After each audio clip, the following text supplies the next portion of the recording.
Bem, bom dia a todos. Reunião da Subcomissão dos Fundos e do PRR, por isso dar as boas-vindas. Hoje temos a audição do Programa Operacional do Capital Humano, dar as boas-vindas ao Dr. Joaquim Bernardo, Presidente da Comissão Diretiva, à Dra. Ana Pereira e ao Dr. Miguel Feio, que fazem parte da equipa que o acompanha. Por isso, esta comissão foi constituída no âmbito da Comissão de Economia. Temos estado a avaliar os resultados, ou até agora, o fim dos POs, tanto os regionais como os temáticos. Neste caso é temático, e também temos estado a avaliar o PRR, e hoje entendemos por bem, porque isto tem a abrangência do PT 2020, do PT 2030 e do PRR também. Por isso, vamos fazer uma reunião com este programa operacional específico, Capital Humano. Por isso, a sessão desenvolve-se em duas rondas potenciais. Por isso, na primeira ronda, a entidade convidada tem até 10 minutos para uma intervenção inicial. Agradecemos o PowerPoint que nos enviaram para os grupos parlamentares poderem analisar e preparar as suas questões. E depois cada entidade, cada partido político terá até 7 minutos e por uma escala de tempos em função da representatividade, e a entidade responderá no tempo igual. Por isso o tempo vai ser ali controlado. Seguramente já passaram por aqui mais vezes, conhecem isto, mas isto faz parte da obrigatoriedade de explicar as regras. Por isso vamos começar. Tem a palavra o Dr. Joaquim Bernardo.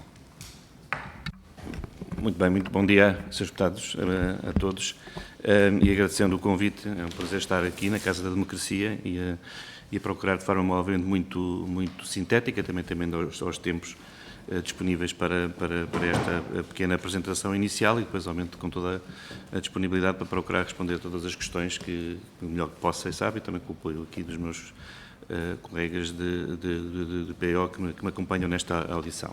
Bom, para não, entendendo que o tempo é curto e de forma muito sintética, portanto, o que eu vou fazer é uma pincelada, digamos assim, sobre estes anos de execução do programa, nesta fase em que já estamos numa fase como é evidente, muito próxima do seu final de execução, até o final do ano, como todos os programas do Portugal 2020, e eu começo por este número, que parece-me que é o número mais importante, porque é para isto que os fundos europeus, neste caso o Fundo Social Europeu, porque este é um programa financiado exclusivamente do Fundo Social Europeu, serve. E serve para isto, para que mais de 1 milhão de pessoas, até esta data, portanto, até final de fevereiro, março, agora quase no final de março, mais de 1 milhão de pessoas tenham sido já ou qualificadas, algumas ainda estão em processo de qualificação, e tem ali os grandes números, ou seja, nos 4 eixos do programa, tanto de formação de jovens até ao nível secundário, quase 381 mil jovens.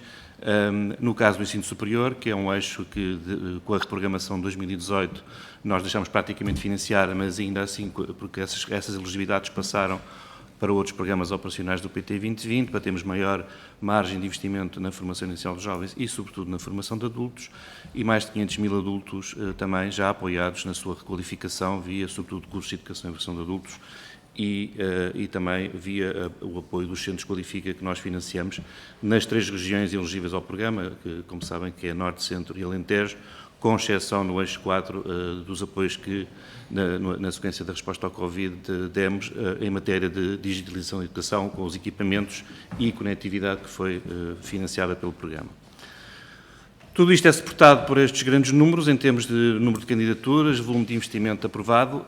Alerto que neste volume que está aqui está já incorporado um conjunto de avisos, neste caso 12 avisos e operações que estão em curso, que foram abertos ao abrigo do mecanismo de antecipação extraordinária de fundos do PT 2030 e, portanto, se retirarmos daí esse efeito, a taxa de compromisso é mais baixa, são 109%, não é aquele valor, mas optámos por colocar aqui, e a taxa também não é 99%, é um pouco mais baixa, mas optámos por colocar aqui porque há sempre a possibilidade de parte desses avisos que abriram ao abrigo do mecanismo e em função das regras de encerramento e daquilo que for as verbas libertadas, porque há sempre quebras de execução entre o que é aprovado e o que é executado, como saberão, e, portanto, é possível, no fundo, que alguns desses projetos que foram financiados ao abrigo deste mecanismo ainda venham a ser efetivamente financiados no Portugal 2020 e não no Portugal 2030 e, portanto, em função depois do grau de execução do programa. Aqui é um pouco mais de detalhe, nós mandamos esta apresentação é uma versão curta também de um documento que tem um pouco mais de informação que optámos por partilhar com esta subcomissão, mas aqui é com uma versão um pouco mais detalhada daquilo que são os valores, já exatamente destacando aquilo que é compromisso PT 2020, aquilo que já é compromisso por via dos avisos do mecanismo de antecipação extraordinária. É verdade que ali no compromisso do PT 2020 o valor que está ali de 3,7 na prática hoje já é inferior. Porquê? Porque já há um conjunto de operações que, entretanto, foram encerradas em baixa face ao compromisso inicialmente estabelecido, porque há sempre quebras de execução com mais ou menor dimensão nos projetos que financiamos e, portanto, na prática a taxa de compromisso é mais baixa do que aquele valor que aparece ali no gráfico.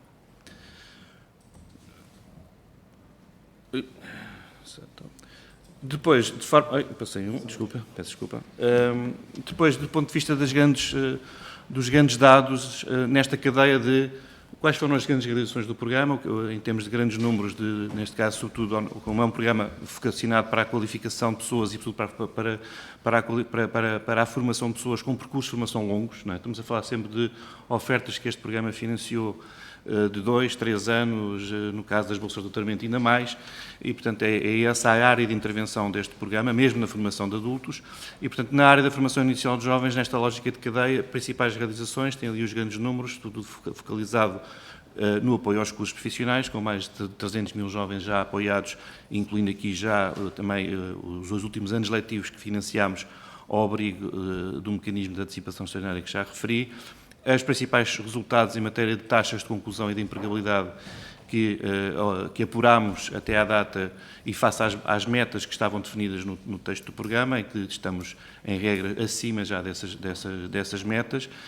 E depois, do lado direito, os principais impactos que trouxemos aqui, que destacamos e que resultam dos processos de avaliação que foram empreendidos, dinamizados no contexto do programa operacional.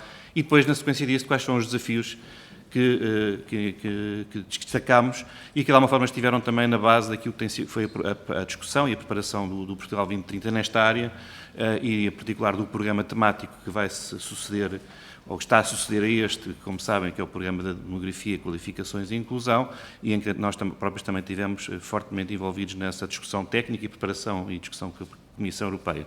Destacar aqui, em termos de impactos, sobretudo, aqueles resultados que resultam de avaliações que fazem uma análise contrafactual, ou seja, não quero entrar em detalhes muito técnicos, mas no fundo que fazem uma comparação entre jovens com perfis equivalentes, tanto quanto possível, que seguiram, por exemplo, as vias científico-médicas e profissionais. E os resultados têm ali, por exemplo, em matéria de sucesso educativo e de empregabilidade, comparando tanto jovens que optaram por uma via ou para outra, com características, tanto quanto possível, equiparáveis, parecidas, e os resultados que têm são os que estão ali sinalizados, como que resultaram dessa avaliação que foi desenvolvida.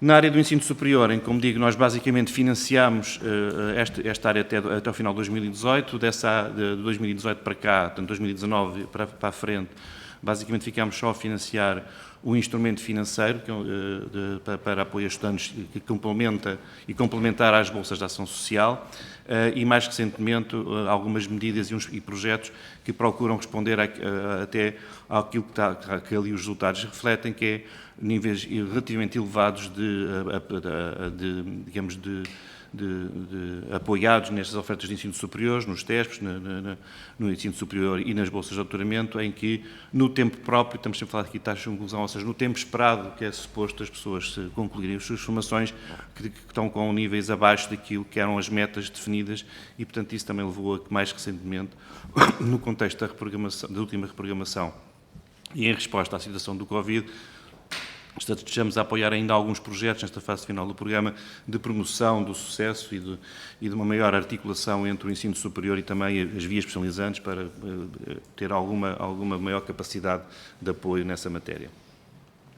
Na área da aprendizagem ao longo da vida, portanto, mesmo racional, portanto, aqui temos, grosso modo, mais de 500 mil adultos, alguns deles jovens adultos, no caso dos cursos de aprendizagem abrangidos até esta data de referência, e destacar aqui, sobretudo, ao nível dos impactos, porque também decorrentes da avaliação que foi feita em 2 lotes, um sobre os adultos desempregados que entram com estas ações, outros sobre os adultos ou desempregados ou inativos, e os adultos empregados, e, portanto, os resultados são até surpreendentemente positivos em matéria de, comparando também com grupos comparáveis que não fizeram formação, apoiada pelo programa, em matéria de empregabilidade e em matéria de sustentabilidade do emprego.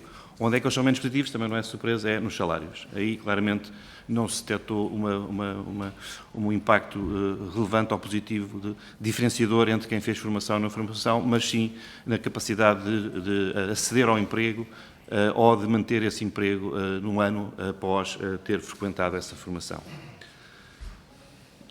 Finalmente, relativamente ao eixo de promoção da melhoria da qualidade do sistema, que, no fundo, foi um eixo muito, relativamente inovador face ao passado, que procurou, com um conjunto de intervenção muito diversificada, no fundo, alavancar e criar melhores condições de ver melhores resultados nos outros eixos do programa, e estão ali algumas das principais ações que nós apoiámos.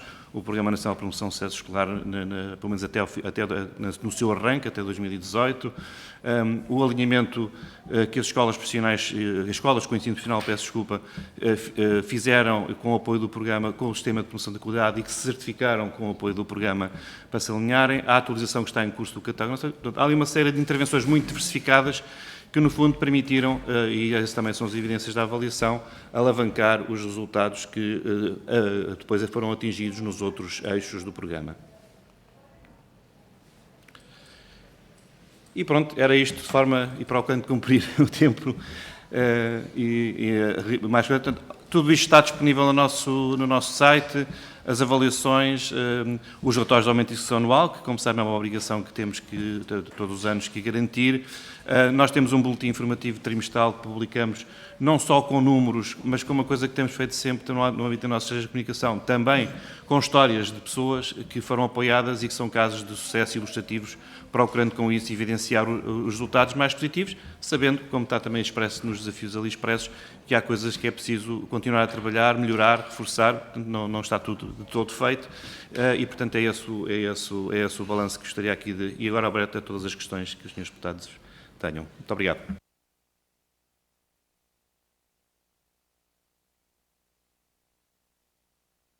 Bernardo, pelo cumprimento do tempo e pela exposição que nos fez, eu passava agora às intervenções e às questões das bancadas parlamentares.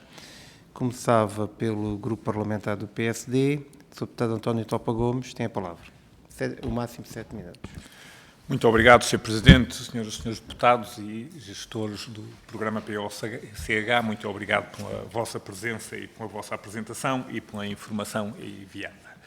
Eu começava com um primeiro comentário, que é, parece-me que o programa, em termos daquilo que são os objetivos e de realização, está claramente a atingir os objetivos e, portanto, se neste momento grande parte da discussão se foca muito em algumas questões dos fundos, será que vamos realizar? Creio que aqui esse problema não existe.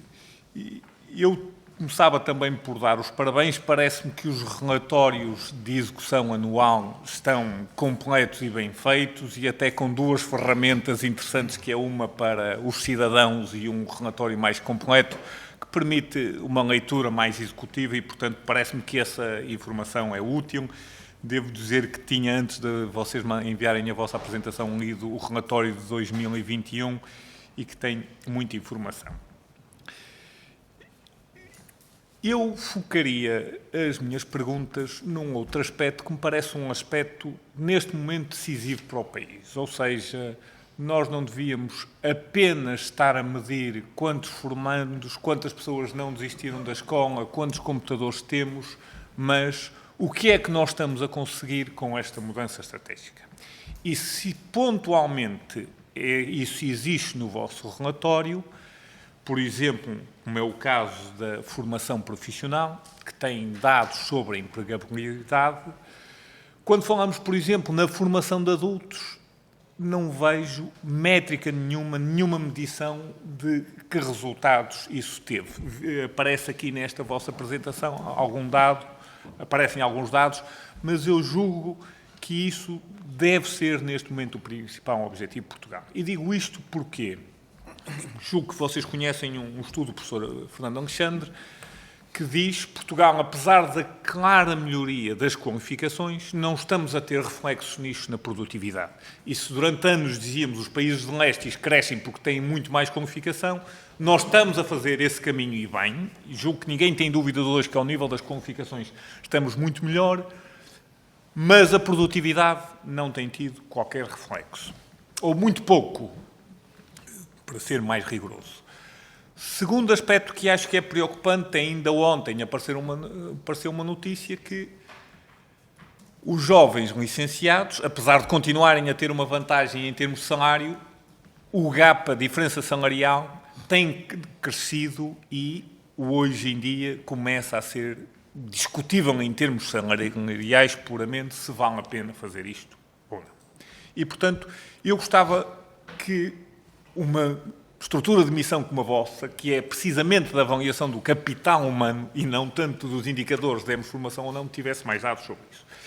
Portanto, e eu começava por fazer uma pergunta ao nível da formação profissional e ao nível dos objetivos que vocês têm. Vocês têm um dado que é 71% dos jovens com formação profissional estão empregados ao fim de 6 meses, ou empregados ou continuaram os seus estudos. E a pergunta, e esse é o objetivo. O objetivo é 70%, vocês temos conseguido 71%, vi isto no relatório de 2021, não posso confirmar se de memória se em 2022 é o mesmo, se não. A primeira pergunta é, este objetivo não é pouco ambicioso, ou seja, jovens que completaram a sua formação profissional, digamos, a irem continuar os seus estudos é considerado estar empregado, portanto há 30% de jovens que não terão 18 anos ou mais, que nem estão a estudar, nem estão a fazer nada. E, portanto, se esse objetivo não é pouco ambicioso. E, portanto, o porquê de um objetivo tão baixo? Depois, quando falamos da formação de adultos, um outro aspecto que me parece importante que seja clarificado e que não está no vosso relatório é nós temos números de programas, de pessoas frequentadas, mas não dá para perceber, por exemplo, em média, quantas ações de formação tem cada adulto. E, portanto, se a determinada altura um adulto passa a ser profissional da formação, creio que isso, e não consegue ter emprego, creio que o resultado dessas formações também são reduzidas. E, portanto, enquanto vocês, por exemplo, nas formações do ensino secundário, nas formações profissionais, apresentam dados de empregabilidade do percurso profissional de onde foram essas pessoas, relativamente aos adultos, só quantificam o número de pessoas que frequentaram as ações. E, portanto, segunda pergunta que gostava de fazer é: porquê essa diferença de tratamento dos dados? Tem esses dados ou não? E o que é que podemos fazer para melhorar isto, que me parece absolutamente decisivo neste processo? Percorrendo todo um leque de formações, vou entrar agora no ensino superior e em duas questões. Uma, parece-me que é uma das áreas onde os objetivos de formação estão claramente aquém do pretendido, principalmente nos doutoramentos, e eu admito que isso resulte da derrapagem no tempo de doutoramento do próprio estudante, mas já agora gostava que me dissessem isto, porque, curiosamente, nas licenciaturas e nos mestrados, a taxa de cumprimento de prazos é muito elevada. Portanto, esse é o primeiro aspecto. Depois, o outro aspecto, que é um aspecto mais eu vou usar o termo de empobrecimento do país, é que hoje em dia vocês têm bolsas para estudantes das classes mais pobres. Mas nós temos as pessoas da classe média com dificuldade em ir para a universidade e fazer um curso superior, principalmente se estivermos deslocados. E, portanto, em que medida a vossa cobertura de pessoas desfavorecidas, que de alguma forma têm bolsa, têm alojamento, não deveria estar alargada face àquilo que são as exigências de um estudante deslocado no ensino superior, face ao custo de vida, face aos problemas de inflação atuais. Portanto, têm também medidas deste aspecto ou não relativamente a isto. E, finalmente, uma última pergunta. O que é que acham que podemos realmente fazer para ter métricas de avaliação disto e aumentar a produtividade do país? Porque, aparentemente, infelizmente, até agora isso não tem acontecido. Muito obrigado. Muito obrigado, Sr. Deputado.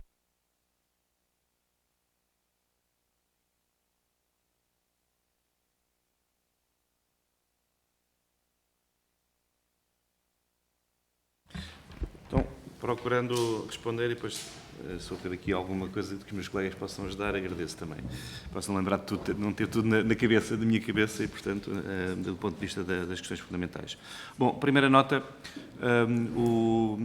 nós, de forma sistemática, nos relatórios de execução anual, normalmente há uma componente em que nós depois sintetizamos os resultados não só de dados de monitorização, e é por isso que os dados de monitorização são muito fechados, porque estes modelos de relatório são modelos muito padronizados em termos até comunitários, até em coisas como, aparentemente, caricatas, que é o número de caracteres, e, portanto, aquilo é mesmo draconiano desse ponto de vista, mas tem sempre uma componente em que nós apresentamos à medida que vai havendo resultados das avaliações, e é na sede de avaliações que nós, sobretudo, procuramos avaliar exatamente algumas das dimensões, e bem, que o Sr. Deputado sublinhou, em matéria de efeitos na empregabilidade, efeitos no emprego, efeitos na produtividade, etc.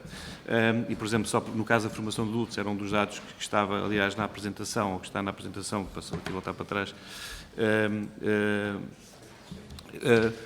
uma das dimensões do contrafactual foi feita também com as empresas que fizeram formação apoiada, neste caso no contexto, ou como formandos abrangidos no contexto, não só do POCH, porque esta avaliação até foi de amplo espectro mais largo, abrangeu o conjunto dos programas do Portugal 2020 com intervenção na qualificação de adultos, que ia muito para além do POCH. Aliás, a maior parte das avaliações que nós dinamizámos, até porque tínhamos essa responsabilidade enquanto coordenadores da rede, digamos, de articulação do Portugal 2020 para esta área, abrangeram o conjunto dos programas operacionais, tanto regionais e nomeadamente o Programa de Inclusão Social e Emprego, que também tinham intervenções, nomeadamente nas formações mais curtas ou nas formações para grupos mais desfavorecidos de natureza profissional. E, portanto, e como vem ali, por exemplo, um dos efeitos que foi avaliado exatamente sobre a produtividade, e comparando empresas que fizeram ou não fizeram, verificava sempre na produtividade do trabalho que havia um maior nível de produtividade naquelas empresas que tinham feito formação para os seus trabalhadores daquelas que não o tinham feito, com base nesse contrafactual que envolveu uma comparação com milhares de empresas face às apoiadas.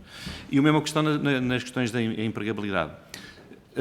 Sobre a formação de adultos, nós temos dados sobre a empregabilidade, aliás, mas nós contratualizamos, porque esse é um dos princípios do Portugal 2020, já vem de trás, mas foi muito reforçado no Portugal 2020, da orientação para os resultados, nós contratualizamos com todos os beneficiários. Um dos indicadores é o da empregabilidade ao prosseguimento de estudos, 6 meses após, em todas as ofertas formativas que financiamos, desde as formações jovens, os profissionais, a aprendizagem, os cursos de educação e formação de adultos, e temos essa informação.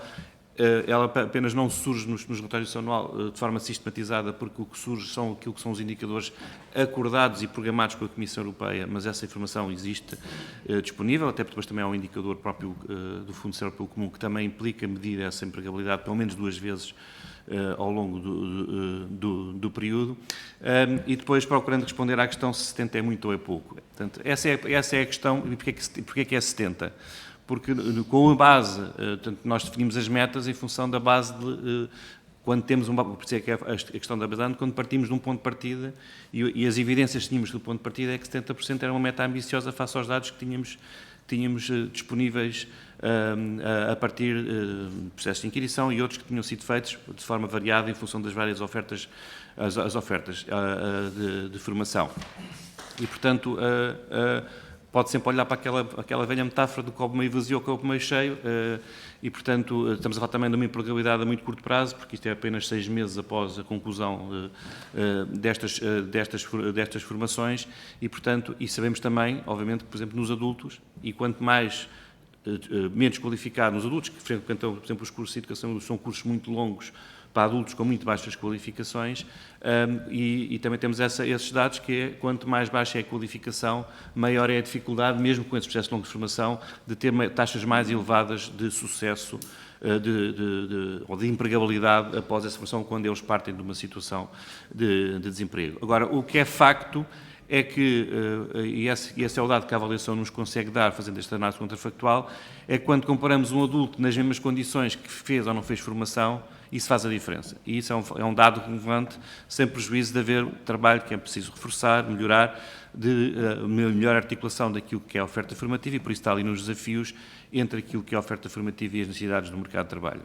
O país hoje dispõe de um sistema de antecipação de necessidades de qualificação muito ainda aplicado mais à formação dos jovens, que tem progresso a fazer, mas que é um progresso em matéria de planeamento regular da rede de ofertas, por exemplo, na área da formação de jovens já é colocada no terreno, que procura responder às necessidades nos territórios, que envolve as CIMs ao nível territorial e as áreas metropolitanas, não é um sistema. E, portanto, há aqui um conjunto de desafios nessa matéria que importa continuar a reforçar. Na área do ensino superior, é verdade que os resultados aí, e já estou quase em cima do tempo, peço desculpa, são menos favoráveis em algumas áreas, sobretudo nas taxas de conclusão.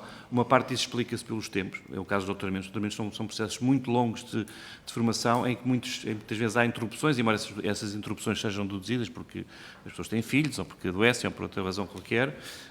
E estamos aqui a medir a taxa de conclusão é até 5 anos após o início do processo de doutoramento. Portanto, na ótica que as bolsas são dadas por 4 anos e, portanto, depois mais um ano porque depois os próprios processos, às vezes, de discussão da tese são relativamente prolongados após a conclusão do processo de doutoramento, e isso explica também algumas questões. Sendo certo que, apesar de tudo, nos dados que nós obtivemos, mais de 90% dos bolseiros, depois, quando terminam, estão empregados. A única questão, que é uma questão, aliás, que foi muito discutida, de novo, com a Comissão Europeia, há ainda uma limitada penetração desses bolseiros fora do mercado de trabalho não académico, se pode chamar assim, ou seja, fora das universidades ou da área de investigação, há ainda uma penetração relativamente limitada, até comparado com outros Estados-membros e outros países com quem nos queremos comparar e com quem queremos competir, no fundo, no mercado internacional. E, portanto, é esse também, e por isso esse é um dos objetivos no novo programa, que vai continuar a financiar bolsas de doutoramento, mas procurando reforçar essa relação com o mercado de trabalho para que mais doutorados se possam inserir não só no mercado de trabalho académico, mas também fora do mercado, para aumentar essa proporção desses 90% que estão empregados, haver mais que estejam empregados ou em empresas, ou no Estado, ou noutras instituições que não só no sistema científico e tecnológico. E penso que procurei, não sei se responder a todas, mas de forma muito sintética e também procurei cumprir o tempo. Muito obrigado, Dr. Pela resposta. Passamos agora ao Grupo Parlamentar do Partido Socialista. Tem a palavra para uma intervenção até 7 minutos o Sr. Deputado José Pedro Ferreira. Tem a palavra. Muito obrigado, Sr. Presidente, Srs. Deputados. Começar por apresentar os cumprimentos ao Dr. Joaquim Bernardo e à Dra. Ana Pereira e Dr. Miguel Feio, membros da equipa. Portanto, todos temos a noção de que o Programa Operacional de Capital Humano é um principal instrumento de financiamento do Portugal 2020, no domínio do capital humano, incidindo em diferentes regiões do país e depois com uma extensão a Lisboa e o Algarve, no eixo específico do plano de transição digital. O POCH contribui ao longo do seu período de execução e de forma muito decisiva para o reforço e a qualificação dos jovens e dos adultos e para nos permitir alcançar um conjunto de metas traçadas no âmbito da Europa 2020 e também do Programa Nacional de Reformas. A 28 de fevereiro de 2023, de acordo com os dados que apresentaram, o POCH já tinha apoiado 1 milhão de pessoas em processo de formação ou de qualificação, desempenhando um papel muito relevante na formação e requalificação de uma parte significativa da população ativa, embora as questões relacionadas com a melhoria da competitividade e a produtividade, que já foram aqui destacadas, não tenham ainda atingido aqueles valores que todos nós desejávamos. Portanto, em cada um dos eixos, não vou focar nos dados que destacaram na vossa apresentação, mas queria ainda destacar que também em fevereiro, no final de fevereiro, a execução do POCH estava nos 99%, com um total inicial programado de 3.197 milhões de euros de investimento financiado pelo Fundo Social Europeu, que na realidade já atingiu os 3.734 milhões de euros e que aqui também há depois um acréscimo em termos ao abrigo do Mecanismo Extraordinário de Antecipação do Portugal 2030. E, portanto, essa é uma questão também importante. Os valores das taxas globais de compromisso, execução e pagamento do POCH são muito elevadas, respectivamente 126%, 99% e 81%, o que é revelador do sucesso com que o programa tem vindo a ser gerido e constitui um claro motivo de felicitação da equipa liderada pelo Dr. João Bernardo. Portanto, este aspecto é um aspecto importante, destacar numa altura em que tanto se especula, muitas vezes até com aberturas de telejornais, antecipando problemas de gestão e de execução de programas de financiamento europeu, portanto, não poderemos deixar de realçar, mais uma vez, e à semelhança daquilo que também constatamos aqui há uma semana com o POSEUR, que estamos perante mais um bom exemplo de gestão e de execução de fundos maioritariamente financiados pelo Fundo Social Europeu e que consubstanciam um investimento muito relevante na promoção do sucesso educativo, no abandono escolar, na empregabilidade, na atratividade e também na qualificação da população adulta.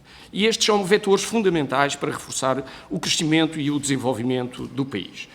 E aqui colocava-lhe uma primeira questão, que é qual, digamos que, a receita para que possa ter atingido uma taxa de execução tão elevada e gostaria também de ouvi-lo relativamente, e com base na sua experiência, destacar alguns aspectos que possam ser importantes para a implementação e a gestão de programas futuros. Depois, uma análise mais fina sobre os resultados obtidos através da síntese que nos foi enviada.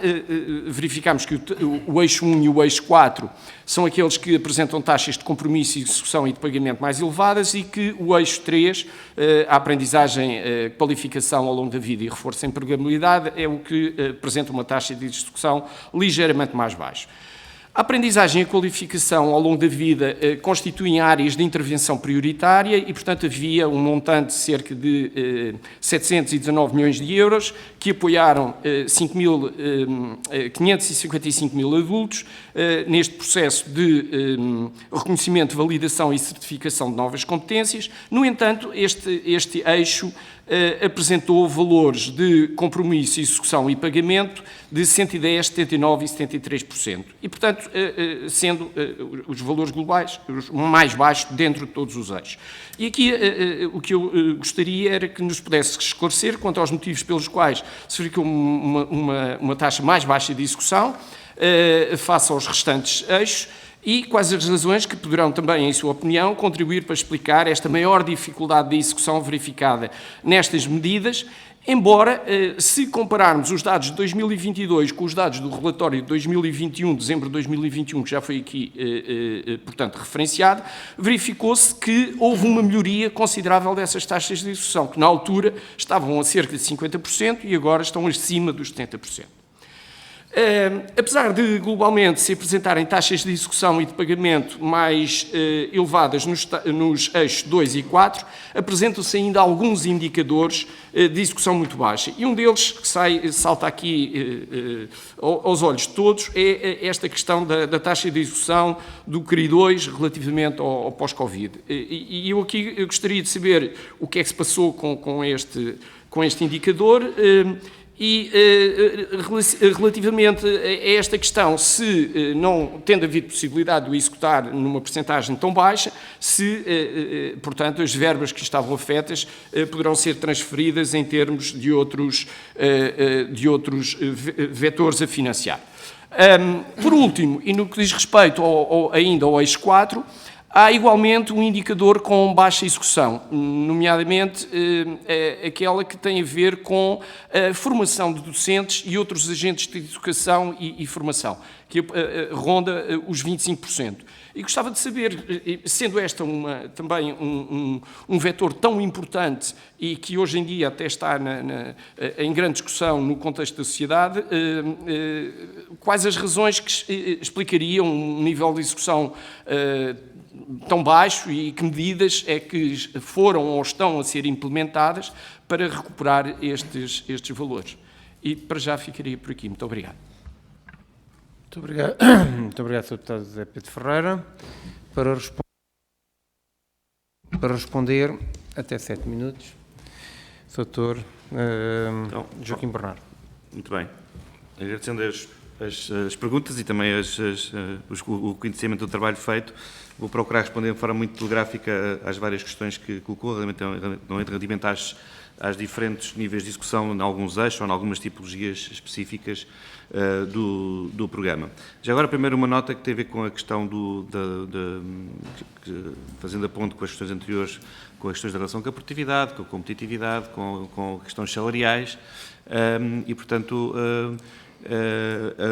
as evidências que nós vamos recolhendo, quer dos estudos de avaliação que promovemos, até outros estudos que nós também ajudámos a apoiar, quer da nossa monitorização que fazemos da evolução nessa situação, é de que é um facto que, obviamente, à medida que as qualificações, mas isso não é só uma situação portuguesa, é uma situação comum a outros países em que, quando têm qualificações mais elevadas, o prémio salarial é uma questão de mercado, não é? Tende a baixar face àquilo que existia no passado.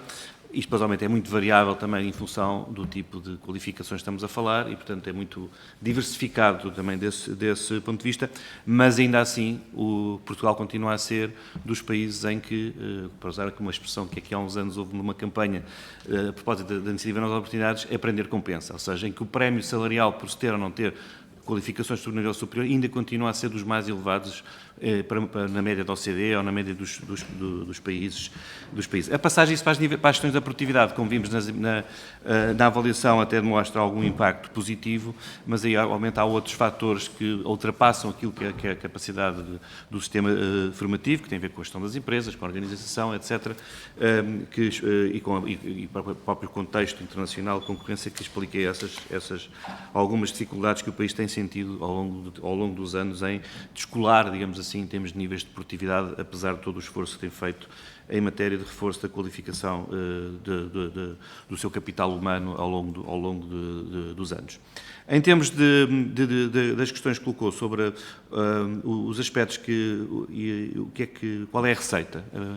A nossa experiência diz que a receita é, para uma estrutura como esta, que é uma estrutura de missão, que é uma estrutura pequena e, aliás, neste momento, relativamente decapitada do ponto de vista de recursos humanos, mas isso é se calhar comum a muitas estruturas na administração pública, mas também neste caso. Mas o segredo foi procurar sempre fazer um trabalho de grande proximidade com os beneficiários, acompanhá-los, ir ao terreno, portanto, fazer sessões informativas sempre que necessário, formativas sobre as questões mais problemáticas no financiamento, como é, por exemplo, as questões do cumprimento que os nossos beneficiários 99 têm que assegurar da contratação pública, por exemplo, e, portanto, isso foi um fator fundamental de garantir melhores resultados, apoiá-los neste alinhamento com este princípio de orientação para resultados mais significativo e nesse trabalho de proximidade. Nós, periodicamente, durante o Covid, suspendemos, tínhamos uma iniciativa designada Roteiro Capital Humano, em que, periodicamente, todos os meses, 2 meses, íamos visitar nos territórios um conjunto de beneficiários que estávamos a apoiar, a ouvi-los, também com isso a prestar alguma informação adicional, e isso acho que foi um trabalho que ajudou muito também neste esforço digamos, de procurarmos atingir os resultados em articulação com os nossos beneficiários, com todos os parceiros envolvidos, que também tivemos que envolver, também com um trabalho, até enquanto coordenadores da rede, com os programas regionais, para, por exemplo, articularmos aquilo que foi a intervenção do âmbito nacional, do Programa Nacional de Promoção Social, com os programas das CIMs para a promoção do sucesso escolar, e temos evidências que isso é um dos contributos, não é o único, para que Portugal tenha feito um progresso extraordinário na redução do abandono escolar precoce, não é? Em que passámos muito a meta de que tínhamos de 10%, e, portanto, há evidências dessa matéria. O atraso na execução do eixo 3 é explicado por uma razão muito simples. O eixo 3 era um eixo muito subfinanciado no início do programa, com a reprogramação de final de 2018, teve um reforço de 216 milhões de euros, e esse reforço foi para o terreno em plena pandemia. E, portanto, isso é o principal fator que explica. Depois há fatores também, porque, obviamente, neste eixo há pelo menos um grande beneficiário que é determinante para a sua execução, que chama-se IFP, e às vezes o ritmo de prestação de contas do IFP demora o seu tempo. É uma máquina muito grande, eu sei porque também sou quadro do IFP, portanto conheço a casa, é o meu lugar de origem, digamos assim, e, portanto, é isso que explica, sobretudo, essas maiores dificuldades, e, portanto, uma parte significativa dos projetos foram para o terreno. Isto também abrangeu, realmente, outras áreas de intervenção do programa, mas aqui foram mais sentidos do que nunca, porque muitos dos projetos estavam a arrancar quando a pandemia apareceu, e, portanto, mesmo com a formação à distância e com todo esse esforço, obviamente que isso teve impacto, e também no funcionamento dos centros Qualifica implicou limitações na sua execução. De alguma forma, isso também explica algumas das questões, por exemplo, na formação de docentes. Também uma boa parte da formação de docentes foi executada e isso teve impacto até por duas vias. Por um lado, reduziu os custos, porque o que se passou foi de formação presencial para muita formação à distância para substituir, e a formação à distância é muito mais barata do que a formação. E depois também por dificuldades de alguns operadores. Nós, a formação nesta área que financiamos é exclusivamente feita ou pelos centros de formação das associações de escolas, ou por serviços centrais do Ministério da Educação e, portanto, esse desempenho. Relativamente ao CRI, e em particular no eixo 2, este nível de baixa execução é muito fácil de explicar, porque esta foi uma intervenção que só entrou em vigor no final de 2021, visto que decorreu da reprogramação de 2021. Os projetos alguns iniciaram só em 2021 e alguns estão só a iniciar praticamente este ano, portanto, porque são projetos muito recentes e por isso também são de dimensão financeira mais pequena, tem uma execução mais baixa. Isto no CRI, que se chama de Skills for Pós-Covid na área do ensino superior, porque no CRI, que foi a transição digital, ou seja, o que permitiu financiar pelo POCH o primeiro leva de equipamentos que chegaram às escolas, pelo menos no ensino secundário em todo o território e também no ensino básico, que nós financiamos também em Lisboa e Algarve, e a todos os docentes. Aí já estamos com uma execução de mais de 90% daquilo que foi comprimido. E isso, aliás, esqueci-me há pouco de dizer isso, porque nós fomos o único programa operacional deste período de programação que na reprogramação de 2020, exatamente para respondermos a esta necessidade de investimento na transição digital e educação, tivemos um reforço de dotação de mais cerca de 111 milhões de euros. Portanto, fomos o único programa do Portugal 2020 em que houve um reforço de dotação ao abrigo dessa, e depois também mais exigente a sua execução, porque tínhamos esta obrigação de o fazer e fazer em tempo recorde. Todos recordamos as notícias que todos os dias apareciam quando é que chegavam os computadores, não é? Até de um famoso barco que ficou encalhado no canal do Suez, e isso atrasou a entrega dos milhares de computadores, porque os computadores não chegavam. E como vem tudo do outro lado do mundo neste momento, a pegar nessa área, portanto, houve aí uma corrida contra o tempo para conseguir o mais rapidamente possível, tendo a urgência de disponibilizar esses equipamentos com a conectividade respectiva para permitir alavancar esse investimento. Já agora, que é um investimento que está neste momento em pleno também processo de avaliação. Como é um procedimento mais tardio, está neste momento um processo de avaliação em curso a avaliar os primeiros resultados que este investimento nos equipamentos está ou não está a introduzir na própria mudança digamos, pedagógica nas escolas, na mobilização dos professores, investimento esse que está a ser acompanhado por um investimento também que foi reforçado na área da formação de docentes, para capacitar os docentes, que teve um reforço de mais de 15 milhões de euros para este efeito, para acompanhar esta disponibilização do software com hardware, para permitir que eles sejam rentabilizados devidamente nas escolas. Muito obrigado. Muito obrigado, Sr. Doutor, pela explicação. Passamos agora ao Grupo Parlamentar do Chega. Tem a palavra para uma intervenção até 6 minutos, o Sr. Deputado Filipe Melo. Muito obrigado, Sr. Presidente. Cumprimento os Srs. Deputados, cumprimento o Dr. Joaquim Bernardo e a equipa que o acompanha. Muito obrigado por terem vindo e também pela vossa apresentação, que está sucinta, mas está perfeitamente perceptível do que são os dados do vosso programa, ou do programa que vocês gerem. Permita-me começar por dizer que alguns parâmetros de avaliação e da própria constituição do programa nós não estamos de acordo. A começar pelo RVCC e pela forma como este é gerido. Eu posso falar à vontade porque conheço bem o meio, e são muitas verbas canalizadas para um programa que podia ser potenciado noutro. Um programa que assenta na qualificação de pessoas que já estão ou já estiveram no mercado de trabalho a desempenhar aquelas áreas e que, em muitos casos, e falo com conhecimento, são mal aplicados. Os formadores não estão capacitados para dar aquele tipo de formação. São formadores que têm o tronco genérico da formação de formadores e não especializados naquela área. Especializam-se à pressa para ganharem o bom dinheiro que a formação paga. e não estão qualificados para qualificar. Depois, são verbas que podiam ser ou deveriam ser alocadas para, isso sim, para quem não segue o ensino superior, para cursos técnicos e profissionais de jovens, para suprir as necessidades e a carência de mão de obra que tem o país. Mas aí é erro dos sucessivos governos, não só deste, do PS, como também do PSD em anteriores. Isto é uma questão estrutural de perfeita má gestão e identificação das necessidades do país.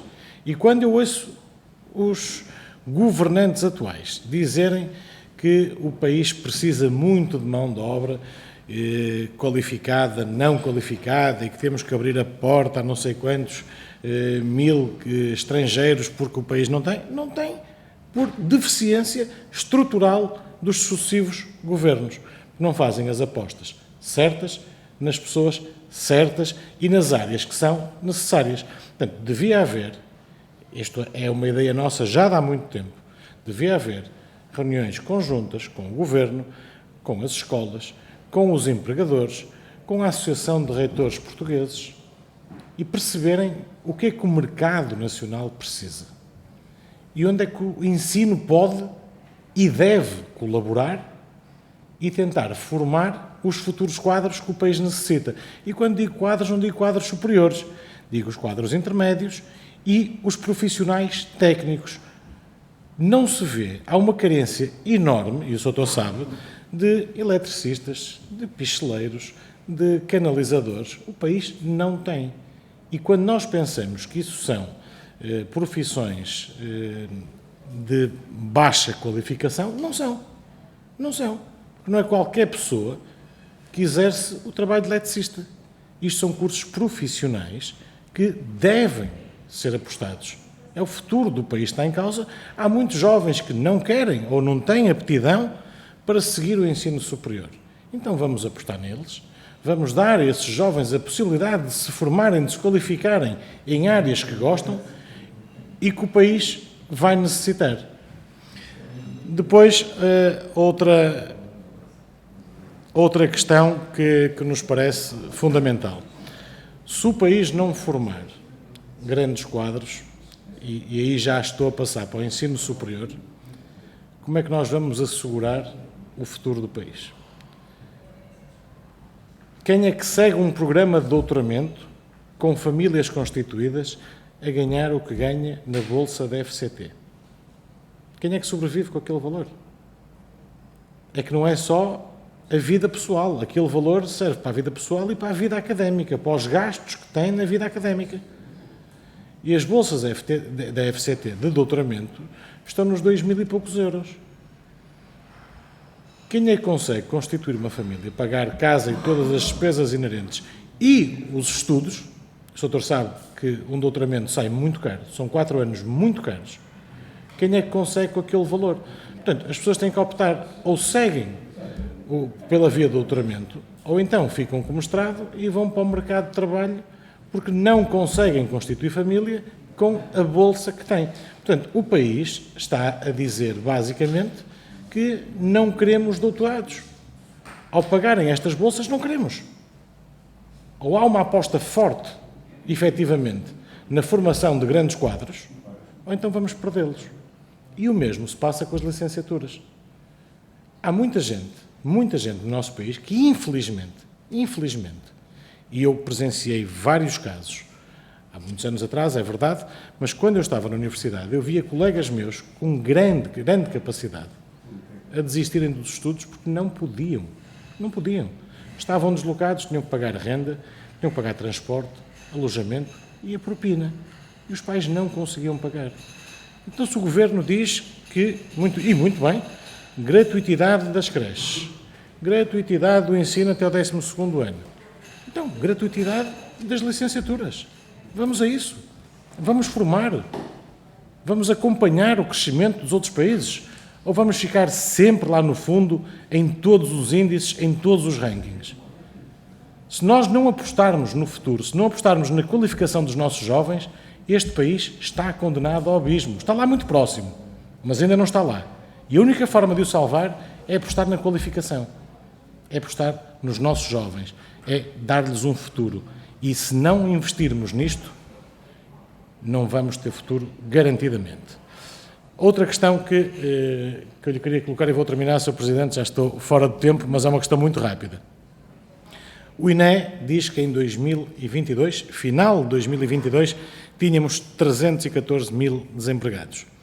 Só no último trimestre houve um acréscimo de cerca de 12 mil desempregados. Temos uma taxa de desemprego nos jovens de 19%. Isto significa que 1 em cada 5 jovens está desempregado.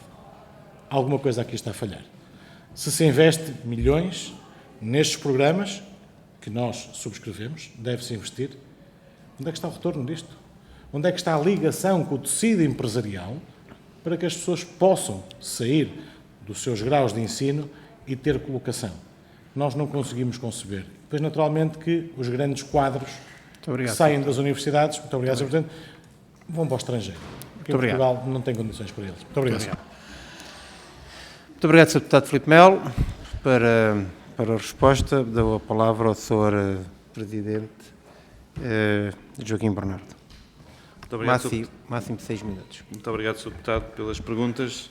Não sei se irei conseguir responder todas, até porque algumas são de natureza eminentemente política, não sei se seria o melhor introdutor para responder, porque tem a ver que, atualmente, nós somos financiadores de uma política pública a montante que é definida, não é? No caso das bolsas, no caso do ensino, e, portanto, os recursos, como é natural, são sempre escassos face às necessidades, e, portanto, o que eu posso trazer aqui é as evidências que temos do lado do instrumento de financiamento dessas políticas públicas na área da qualificação, e um instrumento de financiamento, já agora, que financia praticamente exclusivamente formação com dupla certificação profissionalizante.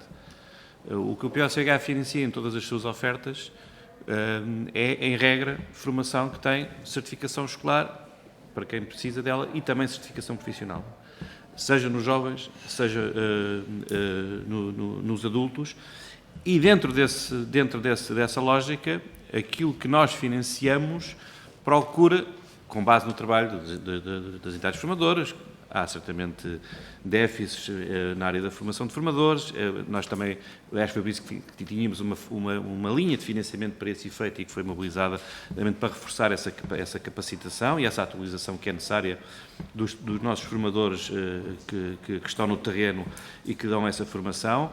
O próprio alinhamento, por exemplo, dá este exemplo das escolas com o sistema europeu de qualidade, obriga também a investimento nessa área e a melhorias nessa área para garantir que as escolas cumprem com os princípios que o sistema europeu impõe em matéria de qualidade da formação profissional que é ministrada e, portanto, e posso dizer que da generalidade das escolas que se candidataram ao programa conseguiram obter esse selo, algumas, é certo, de forma mais provisória, outras de forma mais consistente, o caminho faz caminhando, como tudo na vida, e, portanto, há aqui uma aposta, e também do ponto de vista daquilo que nos chega a financiamento, e nós também apreciamos isso, até na seleção dos projetos, etc., procuramos ter alguma garantia de que aquilo que chega e que é financiado responde às necessidades dos territórios, às necessidades das empresas. Porquê? Porque, por um lado, as próprias entidades beneficiárias, as escolas, os centros de formação, etc., têm os próprios instrumentos de recolha no terreno daquilo que são as necessidades, sabendo que às vezes não é tão fácil como isso, sobretudo num mundo que muda tão rapidamente e às vezes tão imprevisivelmente, saber quais são as necessidades efetivas de recursos humanos que as empresas vão ter, já não digo para daqui a 2 anos, para daqui a 6 meses, né? Porque basta pensar o que é que nos aconteceu com a pandemia, basta antes pensar o que aconteceu com a crise anterior e com a mudança tão rápida que temos em que as próprias necessidades de formação e os perfis profissionais que são necessários mudam tão rapidamente e, portanto, é um trabalho muito exigente. Vai estar sempre, também acho que, incompleto e nunca vai ser perfeito, mas não é nunca em nenhuma parte do mundo que eu conheça, ou seja, há sempre uma dificuldade, e sobretudo neste mundo que muda tão rapidamente, de ajustamento entre aquilo que são as necessidades do mercado de trabalho e aquilo que o sistema de formação está a produzir em cada momento para o mercado de trabalho, mas obviamente reconhecendo que há trabalho de melhoria, de reforço dessas articulações.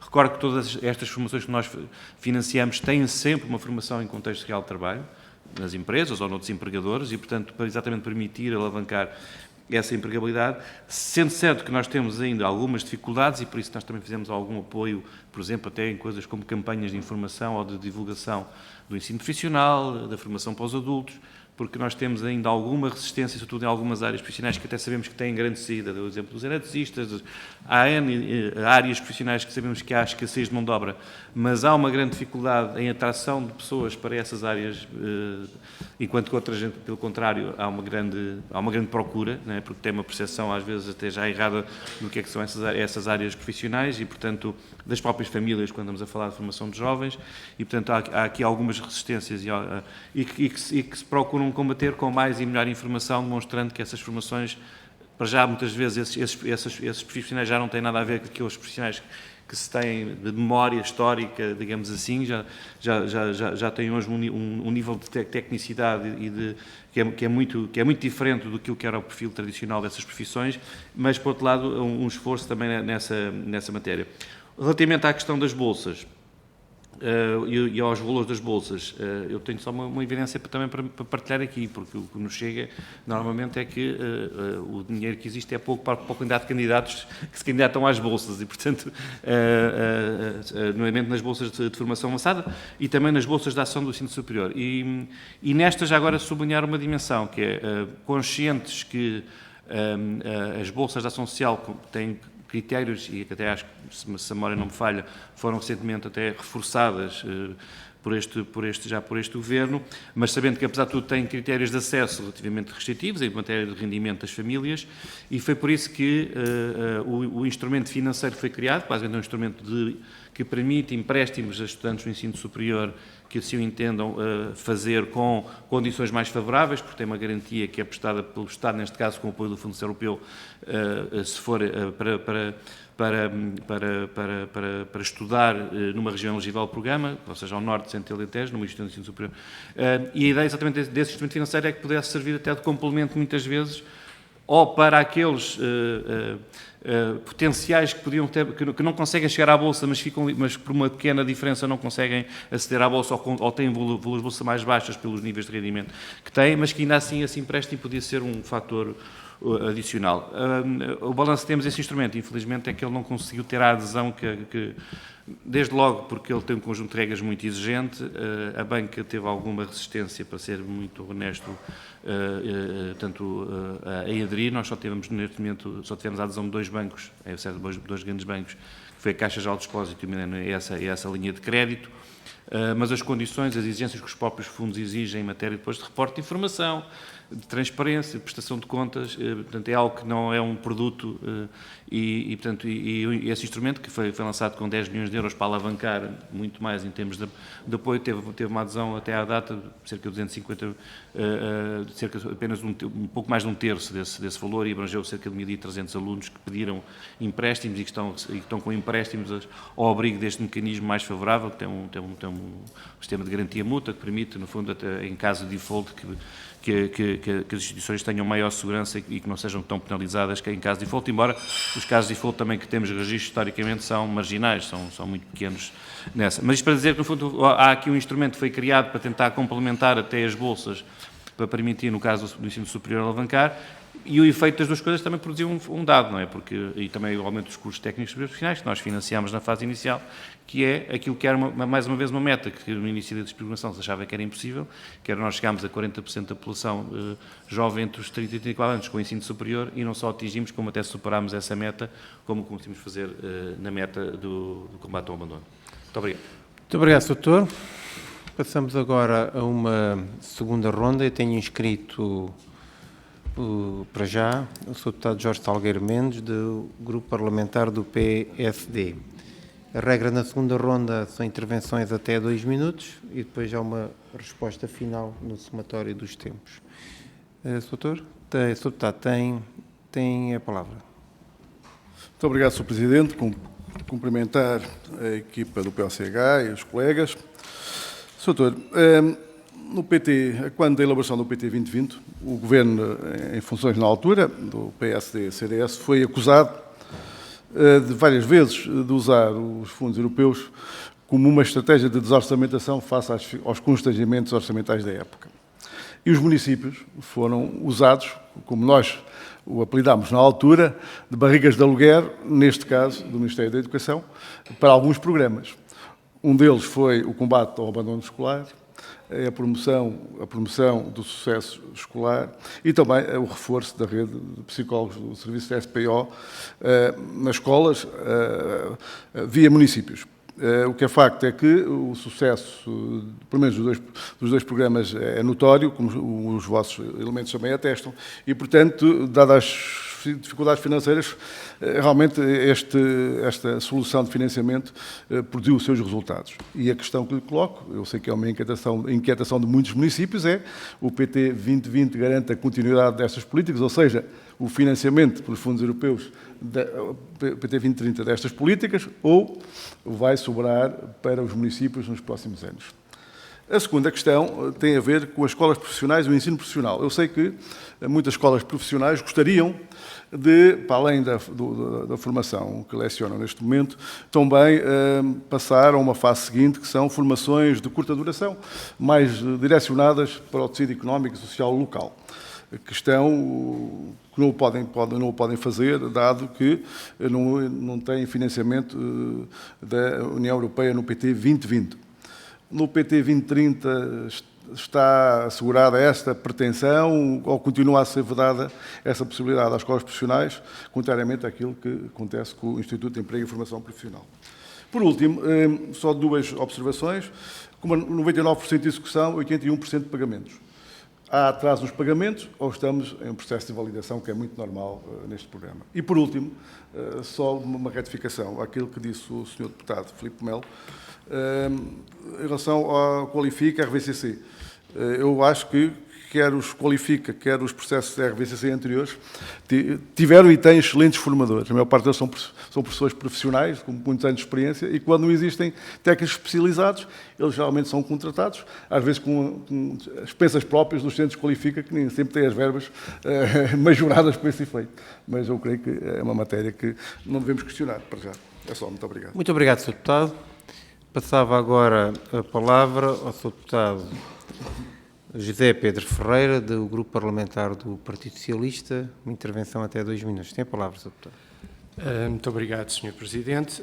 Eu voltava aqui à questão das bolsas, embora na sua última intervenção já me tenha dado parte da resposta. No entanto, não posso resistir a fazer aqui um pequeno comentário relativamente à intervenção do Sr. Deputado do Chega sobre a questão do valor das bolsas. Eu até fui confirmar, porque podia estar enganado, mas o valor mensal da Bolsa de Doutoramento, neste momento, paga pelo FCT, são 2.008,65 €.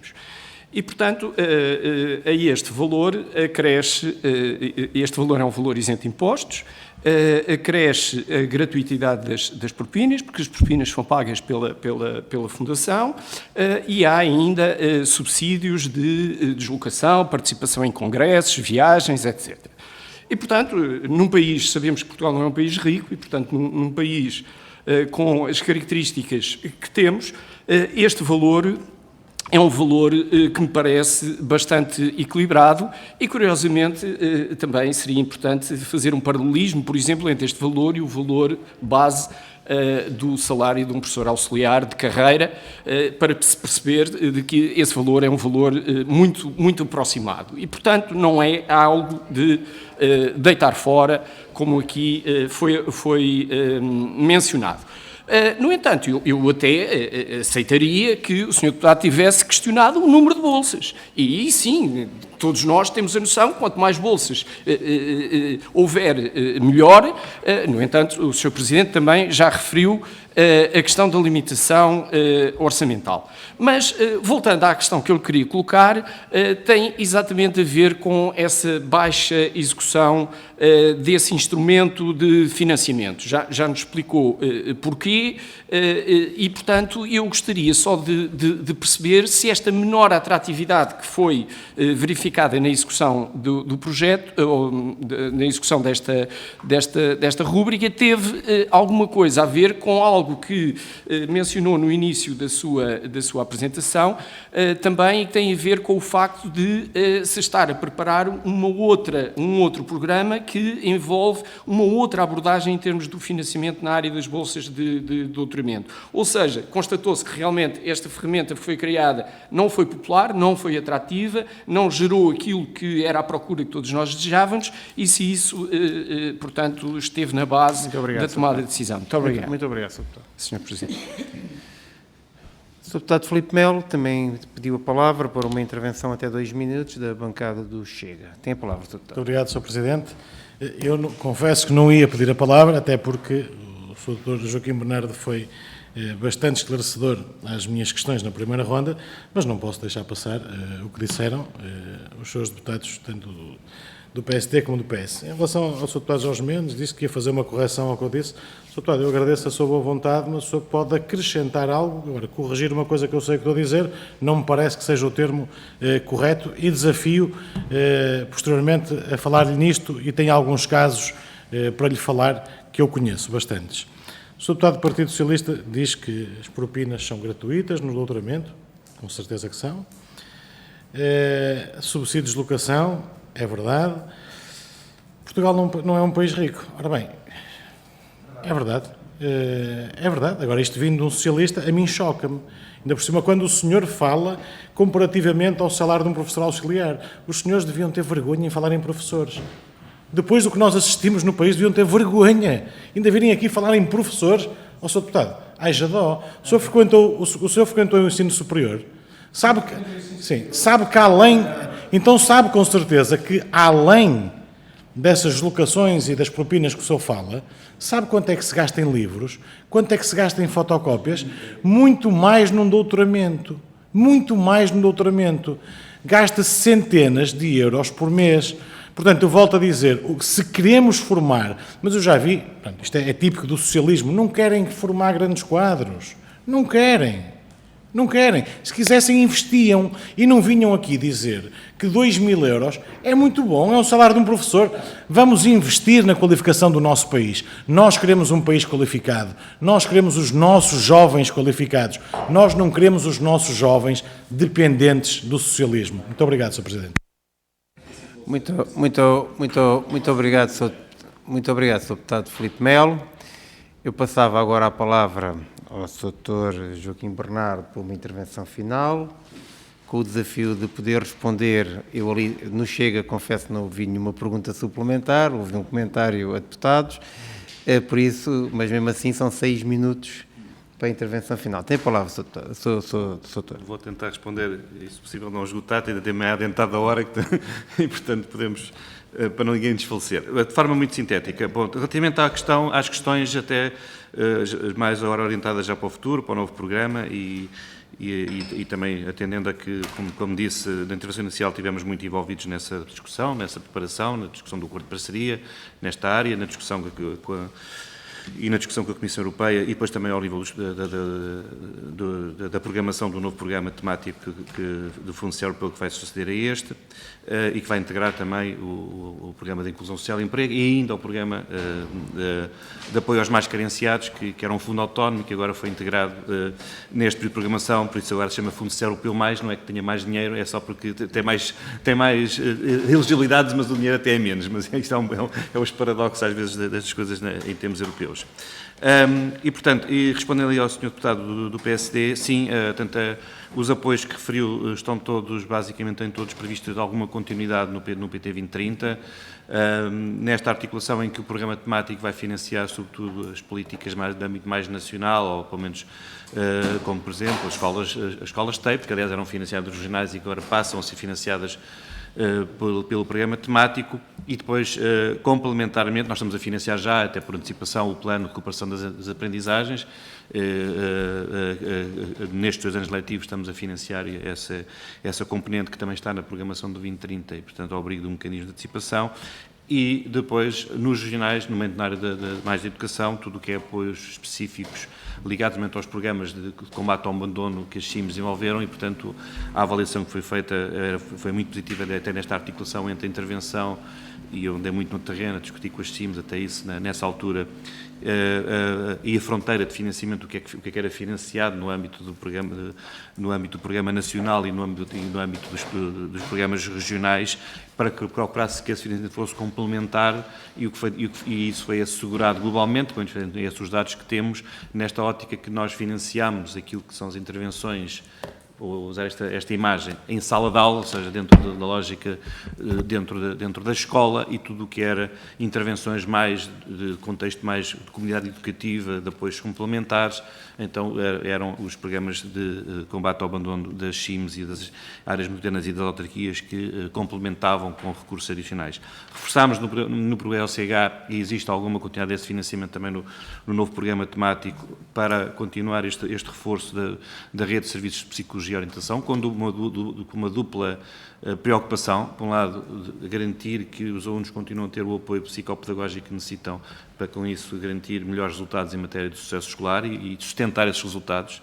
Posso dizer que na discussão da Comissão Europeia, às tantas, o que nos diziam, vocês já não precisam de mais dinheiro dos fundos europeus para esses efeitos, porque já estão com 5,9 de taxa de abandono, portanto, já está feito. Mas depois nós argumentávamos, não, mas calma, isto está feito, mas não é preciso deixar de investir, é preciso continuar, porque rapidamente pode-se andar para trás, e é muito fácil, às vezes mais fácil andar para trás do que todos nós pensamos.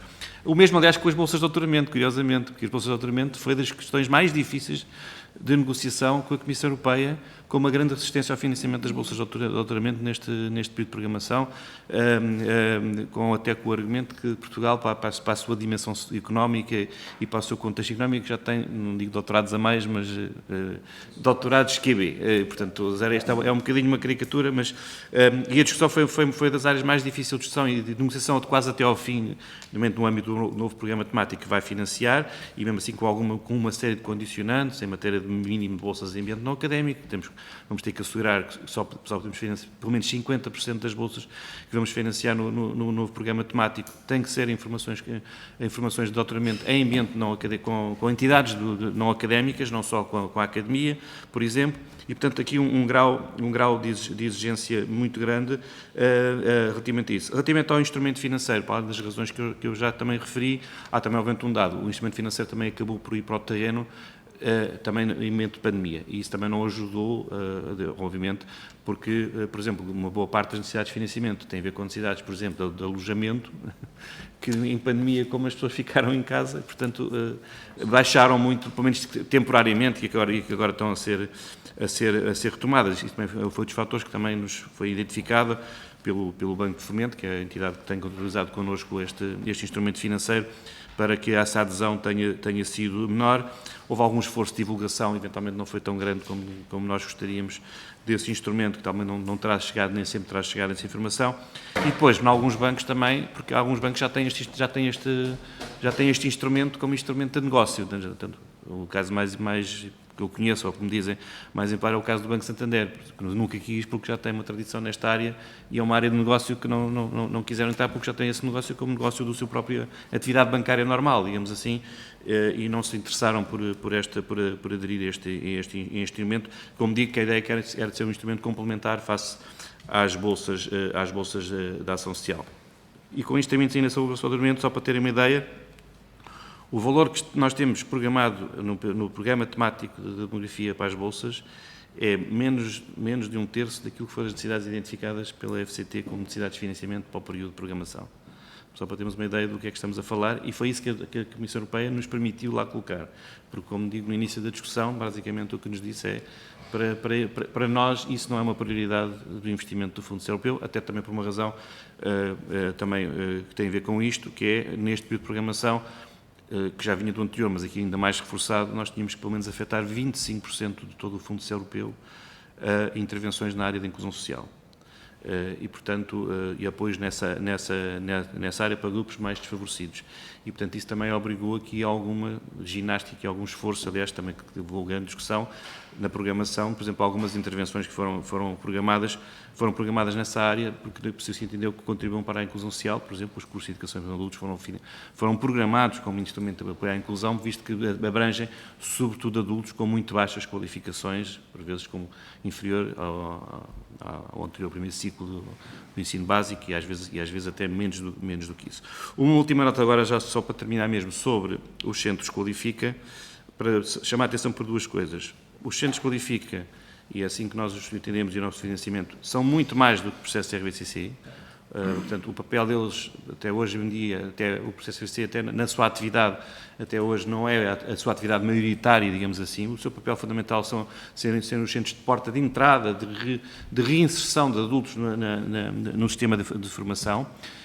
E nesse contexto há um trabalho que é feito e nós financiamos isso na rede e vai continuar a ser financiado também no PT 2030.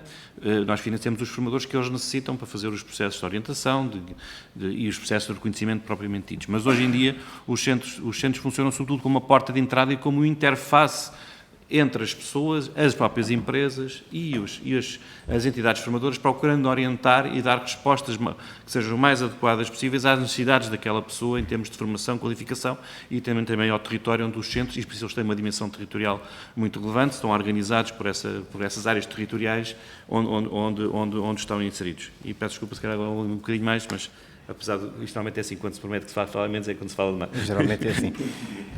E quando os políticos dizem que vão falar pouco, às vezes não é bem assim. Por isso, muito obrigado, Sr. Joaquim Bernardo, Presidente da Comissão Executiva do POCH, juntamente com os secretários técnicos Ana Pereira e Miguel Feio. Muito obrigado por terem vindo. Terminamos a sessão, esta audição, por isso agradecer a vossa presença, os esclarecimentos que foram dados, as respostas claras e concisas, penso que não deixaram nada por responder.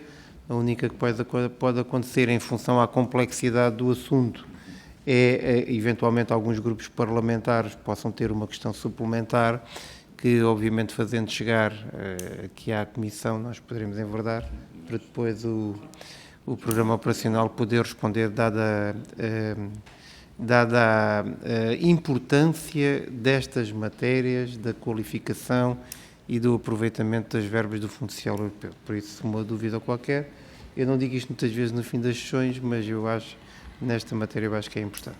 Por isso, muito obrigado, bom trabalho a todos, muito obrigado.